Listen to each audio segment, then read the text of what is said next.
Kia ora, welcome to Shared Lunch, brought to you by Sharesies with BusinessDesk. Sharesies is a wealth development platform whose purpose is to create financial empowerment for everyone. My name is Frances Cook. I am the investments editor for BusinessDesk. For those of you who are new to Shared Lunch, we do these every Thursday at lunchtime. Each week, we alternate between an interview with a company leader and an industry deep dive. Now we have a special offer for Sharesies investors from BusinessDesk. If you use the promo code SharedLunch100, all one word, you'll get $100 off an annual subscription to BusinessDesk, which is usually $249, including GST.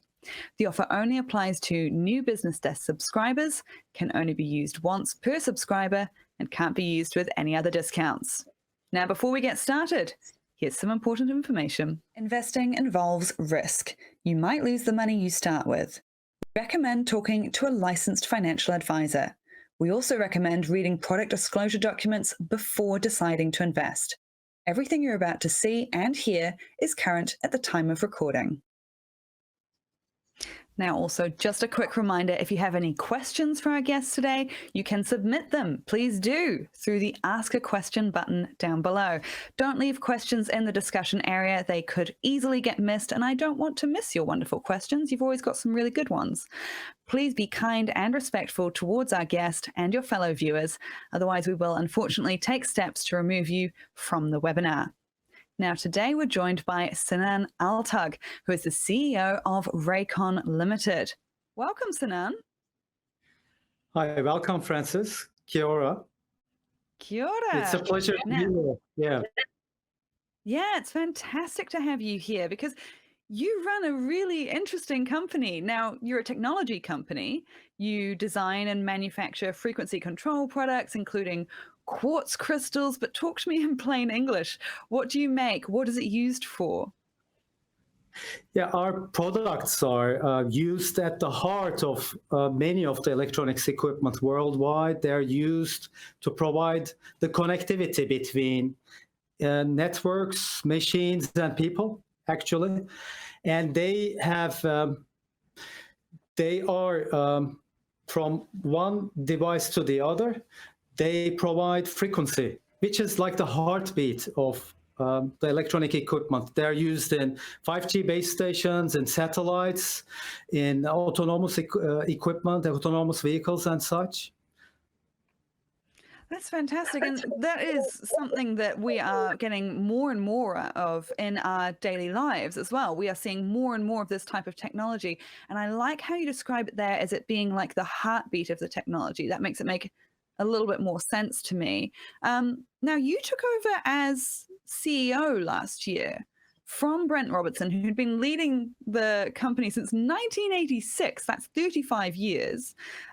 You, of course, joined Raycon in 2002. You weren't exactly new to the company, but still, what is the pressure like when you take over from someone who's been in charge from such a long time? Right, sure. Brent has been a legend, and he has led the company from a really small Kiwi manufacturer to a global leader in our field. But this has been a long time in the making. I have been working very closely with Brent for the last 20 years. I have known him for the last 25. And for the last few years, I think we have done a very measured and progressive succession. I have been with the company, as you said, for 20 years. I was the first employee outside of New Zealand, actually. I established the US office back in 2002. And my journey with Raycon took me from US, from Chicago to California, to UK, to France, before coming over to New Zealand back at the end of 2020. And I have been in the coal face, at the customer-facing front, deep in the depths of the operations, technology producing side, as well as general management. So I have done quite a bit. Yeah, you certainly have. What is it like when you take over something that is, despite Raycon being quite a big company, in many ways it was quite a family business in a lot of ways. So is it difficult coming in and stamping your own leadership style and values on the company? And is there anything that's happened since you've become CEO that you weren't prepared for? Right. By the way, my formal date as the start of my CEO tenure is April 1st. What a joke. but it was announced back in December. But well, I think from my side, I have been an integral part of our strategy for quite a long time. And the strategy that we have right now has been in the making for quite long. We have been meticulously executing the strategy that we have had in place for the last 4 or 5 years that actually reflected onto our results and as we established a track record. But I have been an integral part of the creation of our strategy, implementation and execution of it as well. And in terms of the values and the culture of the company, well, the culture of Raycon, being an adventurous Kiwi company, is one of the reasons that I was so attracted to it from the start. So as we became a global company, I actually tried to proliferate it to the whole globe, to all of our operations over time. So I actually share quite a bit of the values that we have had in place for a long time, but I'll do my best to actually further proliferate them to all of our company. And coming back to your question with regards to, as to whether anything out of the ordinary happened, well, yes, I think every day is a new day. Actually, with the supply chain issues and such, we have always have a roller coaster ride, but that has been sustaining for over a year now. So I think we're prepared for it. Yeah, you mentioned the supply chain issues there. I mean, we've seen technology companies riding quite a wave through COVID-19, with there being a lot of interest from investors and a lot of greater integration of technology into our daily lives as we all try and get through lockdowns and things. But also when you say, supply issues, there's been huge demand and shortages in chip manufacturing particularly, but in other areas as well. So how has all of that impacted your company? And do you think it's going to continue to be a factor?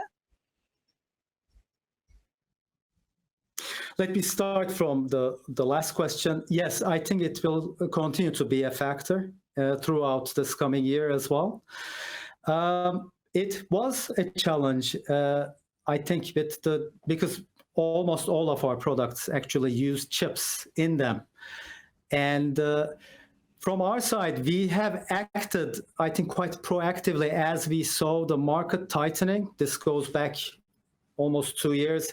We have initiated long-term supplier agreements with our suppliers and also put in place some internal procedures to multi-supply or multi-source components as much as we can. But it does still require a daily management of the supply chain. I think our teams in New Zealand, in France, and in India did an excellent job over the course of this last year. We put special task forces on it.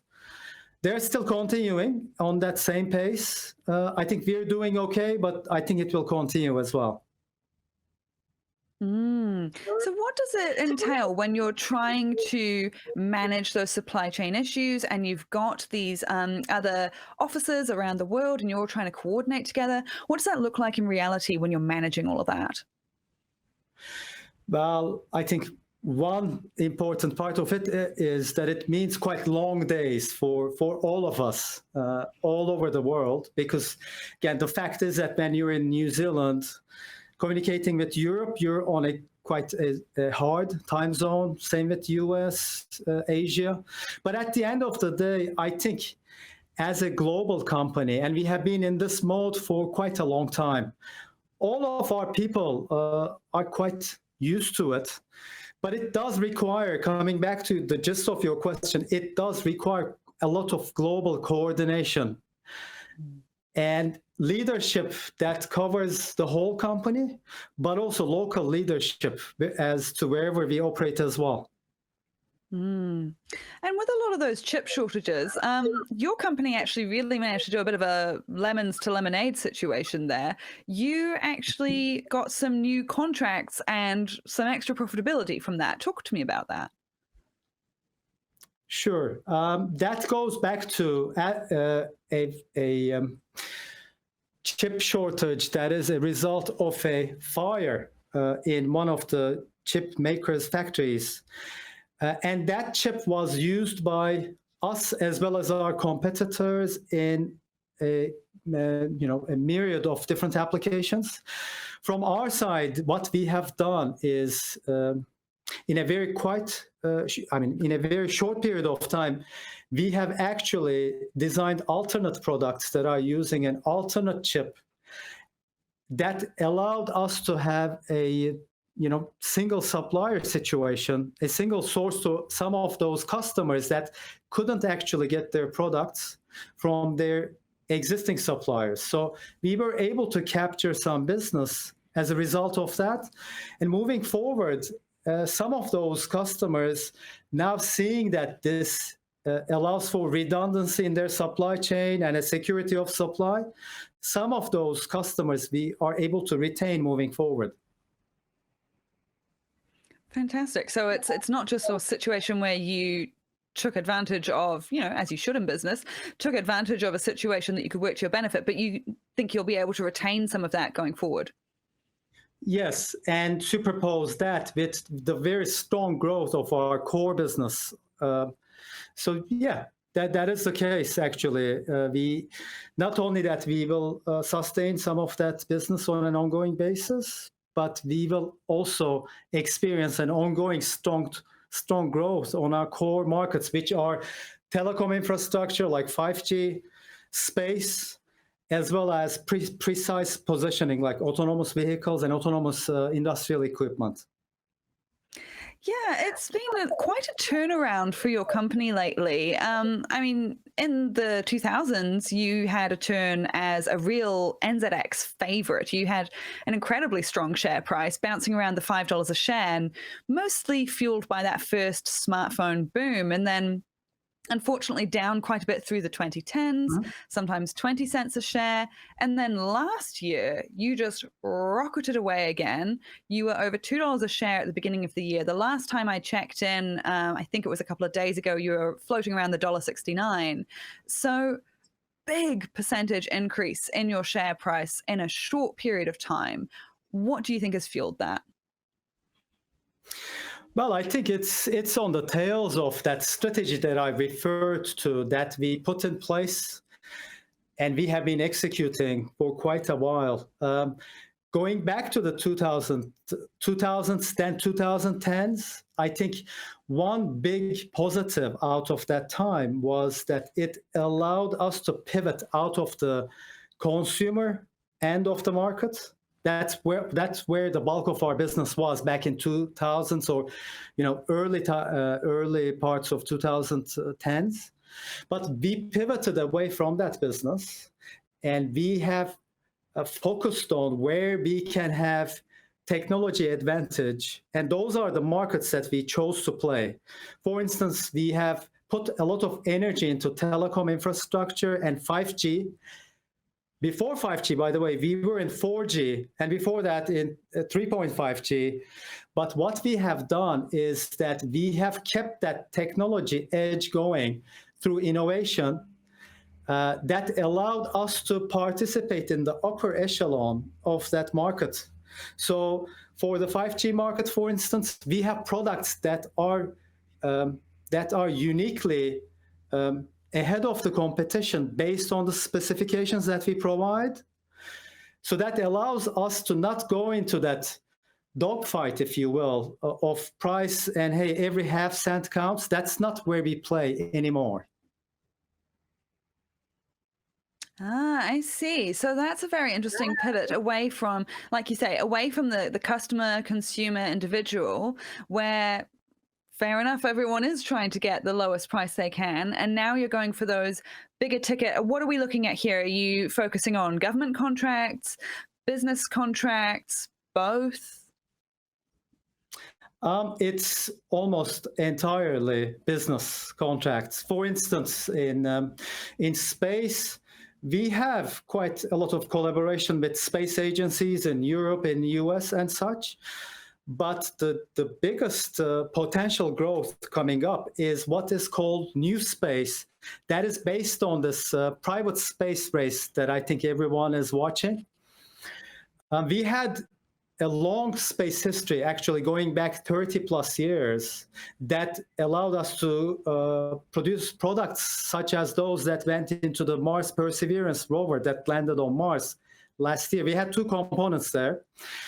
But as this new private space race is forming, and that is based on the back of lower Earth orbit, LEO, satellites that are smaller in size. And when I do this, I'm not exaggerating. I'm talking about really small satellites, but thousands of them closer to the Earth that companies are putting up to put up their own private constellations for a variety of reasons.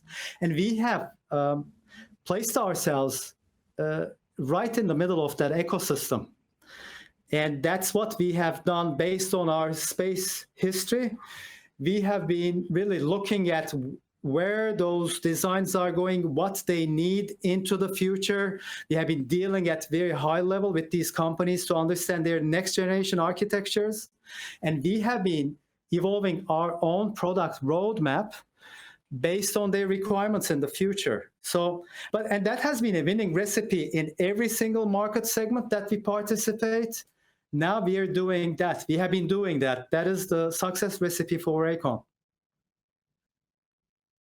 Yeah, you've worked with some industry darlings in the space area. You've worked with SpaceX, NASA, Rocket Lab. I believe there was some chat there. Whether or not you've actually worked together yet, I'd be interested to know. And as you mentioned, the Mars rover, that's very cool, having your technology on Mars.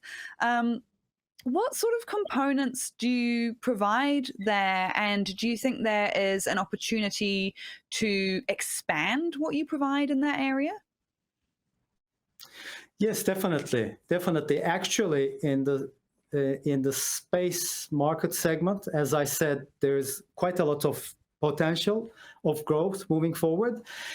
And from our side, what we have done is that we have, in addition to providing that heartbeat, that oscillator, we have created these modules that are built around our products. Maybe they include a number of them together that allows for higher value add, that comes with higher price. We include our own IP, more of our IP in that. And it is actually a good thing for these satellite makers because their time frames are quite fast. They want to be from zero to, hey, I have a constellation up there quite fast. So us providing more IP and more of our know-how, doing more of that, actually is well received. So that is the higher value add that we're going for in this new space market. How do you build those relationships with companies that are quite fashionable, that I'm sure a lot of people are wanting to work with? They get a lot of press. How do you go about building that relationship and turning it into something longer term? Right. I'm laughing because most of the times I characterize our customer list as the who's who of the tech world, because every market segment that we work in, we work with some of the best. There's a reason for that, and that reason goes back to that technology innovation and working with them for their future roadmap and being able to adapt our future roadmap based on their requirements in the future. But that relation, Francis, that takes many years to form. So in our business, and I'm referring to post-consumer, the markets that we're in now, our business is based on, in some cases, 2 decades of relationships. I'm not exaggerating, this is real. It takes quite a while because we always come in as a strategic supplier to our customers. That is one of the reasons that we're not allowed to talk about our customers openly, the names, because we're on the strategic supplier list. They don't want their competitors to know that Raycon is a supplier. So, but that actually is a big part of our premise, though, that customer set and having those long relationships. That's how they also open the doors to share with us their future architectures. Otherwise, it's so secret for them that it's very hard to get into the closed room of where they look at their future architectures, where the 5G guys are looking at 6G. Yeah, it's interesting, isn't it? Because there's a lot on this technology space that is quite hush-hush, quite secretive. And one thing I'd love to know as well is, you know, when you're doing all of this 5G technology and working with people to get it into places, do you ever find that your company attracts conspiracy nuts? Does that happen? Sometimes it does. Yes, maybe I should just leave it there, but it's like that for every business. But yes, I think when you're at the forefront of technology and when we're looking at next generation, some of the applications that people haven't heard now, which may become mainstream tomorrow, like autonomous vehicles, for instance, cloud computing, even new space. We talk about the private space race now, but we have been in that ecosystem for the last 7 years, actually. So that comes with some theories, but that's perfectly fine. I think we're really proud of what we do. Yeah, I'm sure. Does it ever create a need for increased security? Does it ever get to that level?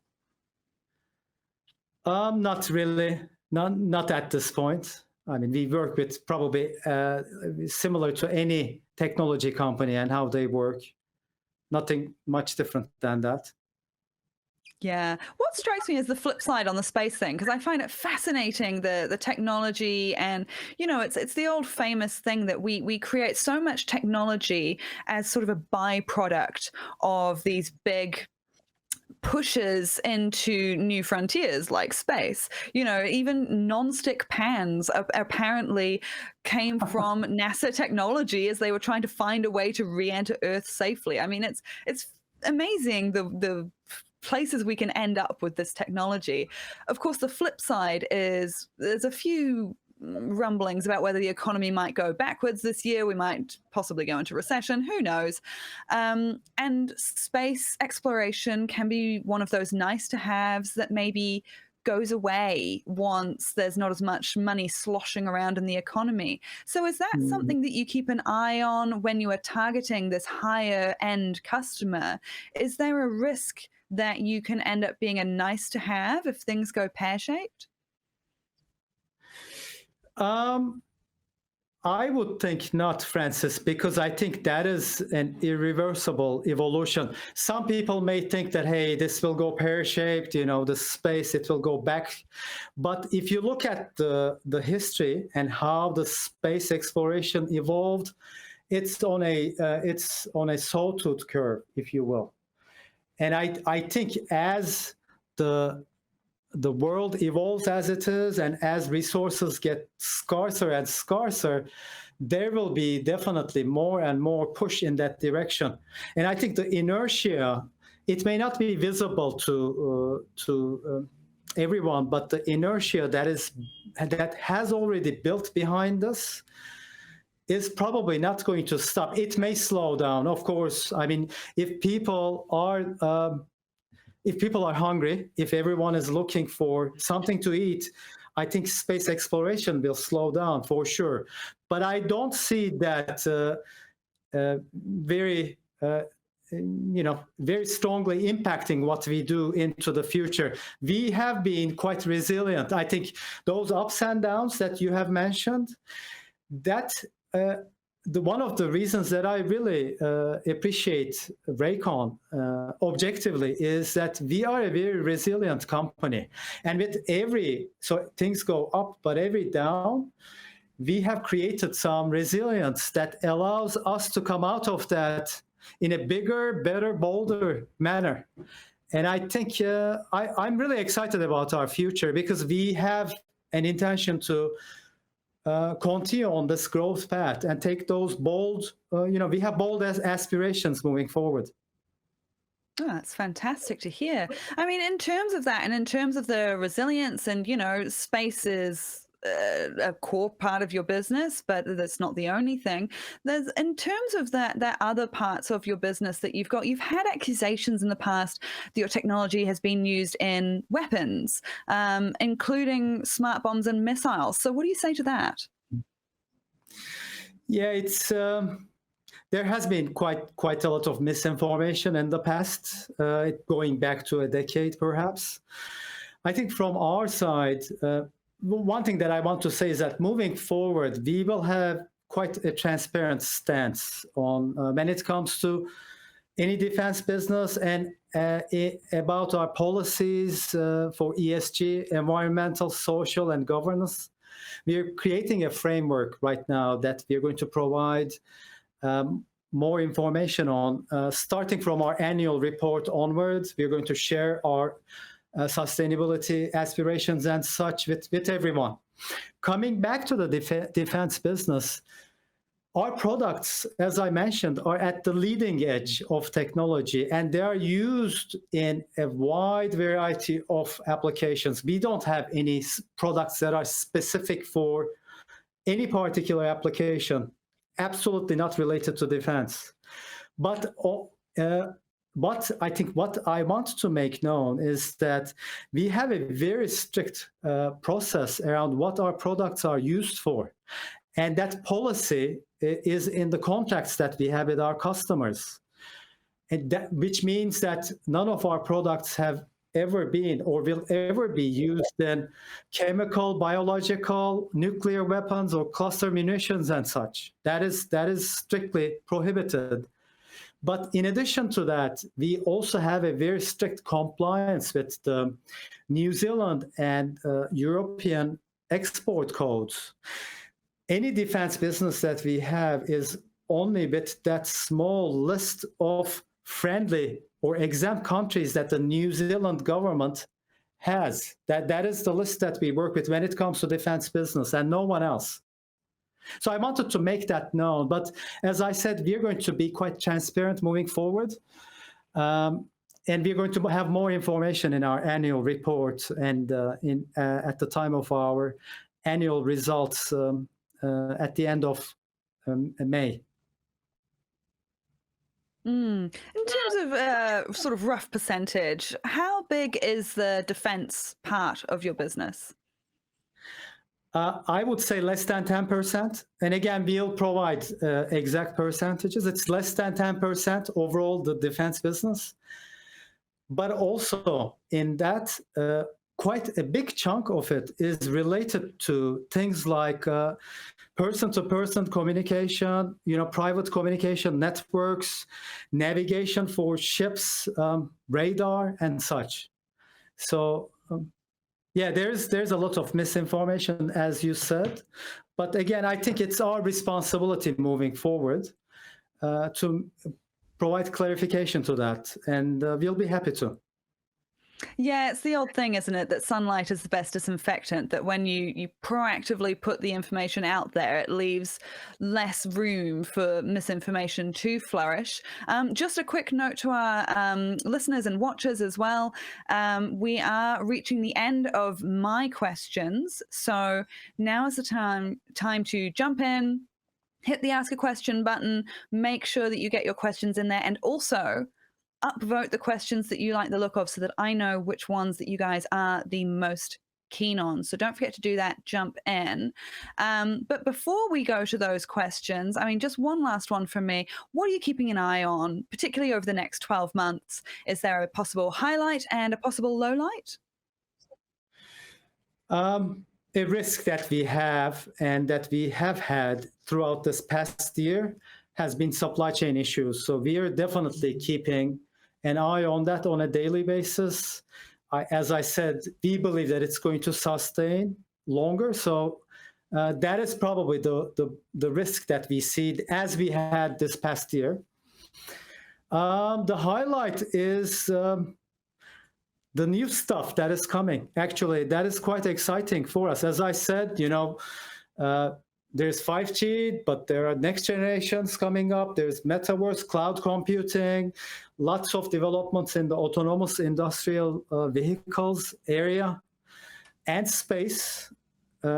Yeah, I think we have an exciting future. And I think as a company, we're really excited about what technology brings and where technology is going to take us along with our customers and how we're going to make money out of it. So yeah, that is a highlight, I think, as it has always been. Yeah, I think there's going to be really interesting stuff coming up in the entire technology space, and definitely for you guys. We've got a great question here from Jason, who says, how will supply chain and mineral supply issues affect Raycon's outputs and earnings? Right. I guess this goes back to some of the questions that you asked as well, Francis. But supply chain, as I was saying just a moment ago, we are going to have to keep an eye on an ongoing basis. But it's not much different. I want to put it out there. It's not much different than what we have dealt with in this past year, which incidentally, based on our last market guidance, it's going to be our market guidance puts it at a point where it would be our best year ever. I apologize, I can't really talk about the actual numbers because we're in the blackout period. So with that, mineral supply specifically, if and only if it has impact, and it could, but at this point, we haven't really seen an impact on our suppliers just yet, a direct impact, but it could. We're keeping an eye open for every type of supply chain situation that is forming. So yes, I think, again, my answer is that the high alert level that we have been on will continue for the coming year as well, at least. Yeah, on that as well, I mean, slightly related, the Russia-Ukraine situation and with the sanctions that are coming in, is that having any impact on your company? I would say not really, but we have instated an internal policy. We haven't even advertised this, but we have instated an internal policy that we have stopped all sales into Russia.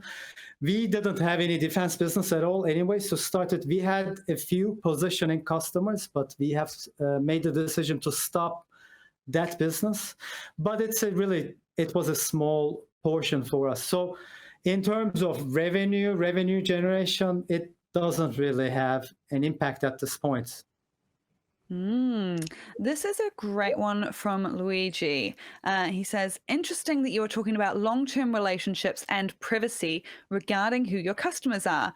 Are you able to say if the new Amazon satellite project is one of your prospects? Well, Luigi, let me leave it at saying that that's a great question, but I can't answer that in this forum. Yeah, it is confidential, but let me say it's a great question. It's a great question. I love that question. Yes. Oh, I feel like you responded very positively to that. I'm just trying to read the tea leaves there. Okay, well, what about this one from Jason? What areas does Raycon see itself innovating in, and what comes next for the company? Well, that's a good question as well, because what we are doing as a part of our bold aspirations and that growth that we're targeting, first and foremost, we're looking at defending our position in our core markets and growing it. But we are also looking at some adjacent market segments. At this point, it's a bit perhaps premature to go into the details of it, but there is quite a bit of value add that we could see, maybe going back with the customer set. We talked about our customer set being the who's who of tech. They're all going to places we're in there, we have a rapport. When you look at an adjacent market segment, there are other products that are similar to us. The same customers are actually buying. And we see quite a lot of synergistic matches for those adjacent markets. So that is an area that we are looking at for future technology innovation as well from our side. It's hard. Give me another year. Maybe I'll be able to be more explicit in that because it's quite early in the technology life cycle. And I don't want to disclose anything that is competitively valuable for us. But yes, so there are still quite a lot of exciting stuff coming our way. Ooh, I am intrigued. Okay, what about this one from Colin? Is your product involved in the crypto market, such as in the mining of coins, etc.? Well, that's a great question as well. I can give perhaps an answer that will tie. So the crypto mining requires very high processing power, as I'm sure everyone knows. And some of the innovative companies in the world are leading the charge in some purpose-built processors that are going into use of the in crypto mining. And we do have some quite robust reference designs that we have formed with those companies. So it is something that is evolving at the moment, but yes, we do see quite a lot of potential that may go if that push for higher and higher processing needed for the crypto mining continues, which is inevitable. That will mean that they require more precise, more reliable, and higher frequency references, meaning that heartbeat that we provide into that. And that is where we participate. Maybe I should also throw in there that also the high frequency trading, that is another area where they need quite accurate timing. And that is a market that we have participated, but we are also watching that quite closely because that may evolve into something that is big for us as well. But once again, that is fluid. That is not a huge chunk of our business. Neither of these two are. But we are placed in the forefront of these as well. Interesting. Is it something, do you think, that could become bigger for your business, or are you focused on other areas for now and just sort of keeping a watching eye on that part? We do more than just watching, Francis. We actually go into those reference designs that those technology leaders in those markets are forming. Again, for us, it's not a huge business, but being on that reference platform goes a long way. So let me put it as, yes, we are watching it because I have for the high frequency trading, for instance, this is something that we have been talking about for the last 10 years because they normally require very, very tight timing so that they can timestamp each trade to make sure one is before the other. That timing is very important. I mean, of course, your listeners all know that the price that you get for any transaction is a function of the exact time that you put it in or take it out. So for high frequency trading, it's really important. But for us, it's a market, let me say, that we're watching, but we're also placing ourselves within the ecosystem. Okay, this is another great one from Colin. Who are your biggest competitors? And I'm going to chuck in my own additional question on the back of that. So who's your biggest competitor? And I'll give you a free hit as well. Why are you better than them? Well, that's an easy one. No, I'm just kidding. We have several competitors. We have several good competitors in the world. Maybe the biggest one that I should point to is a company named SciTime that is on NASDAQ. From our side, I'm very comfortable naming them because we compete quite favorably with them from our side.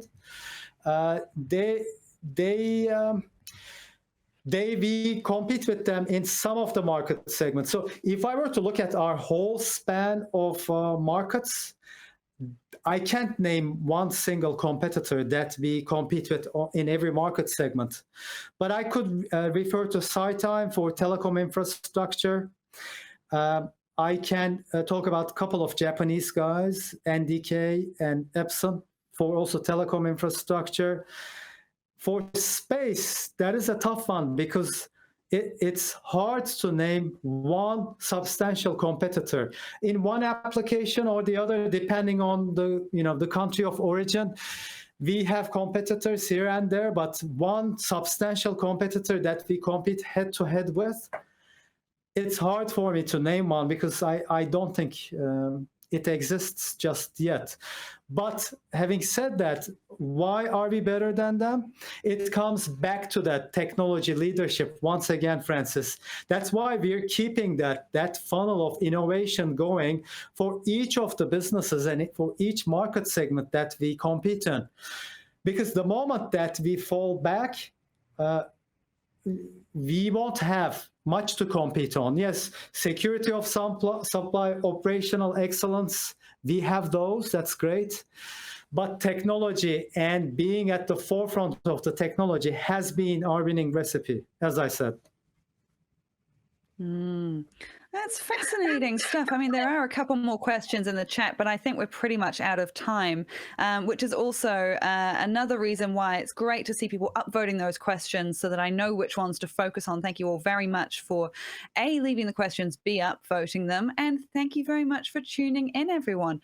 Very special thanks to Sinan for joining us. We really appreciate your time and your insights. Now, if you are wanting more, please check out the Sharesies Daily Financial News podcast recap. It's about 10 minutes long, published at 5 p.m. Monday to Friday on Spotify, Apple Podcasts, and Google Podcasts. And we will see you back here next Thursday for another Shared Lunch. It will be a bit of a break from normal programming. I will be back for a deep dive into rights issues. I'll be joined by Philip Ascroft. He's a senior associate at the law firm Chapman Tripp, and we'll be exploring how rights offers work, which is fairly topical as we're right in the middle of the Air New Zealand capital raise. So do not miss it. This is your chance. Get all your questions to us next week. There is a link to register for that in the chat right now. Enjoy the rest of your week, everyone. Stay safe.